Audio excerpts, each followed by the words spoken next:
বাসাবু ভাইয়ের শ্রমিক ভাইয়েরা, বাসাবু থানা শ্রমিক ভাইয়েরা দেখেন, খিলগাঁও থানা শ্রমিকেরা সব একজোট হয়েছে।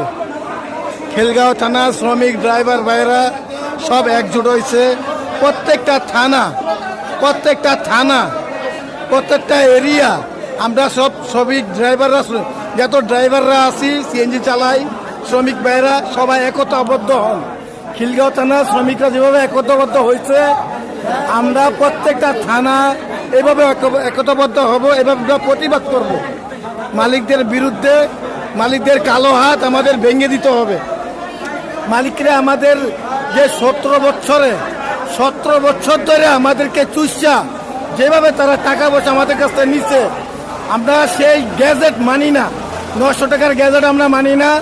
আগে 2015 সালের আগে 13 সালে জমা ছিল 600 টাকা। সেই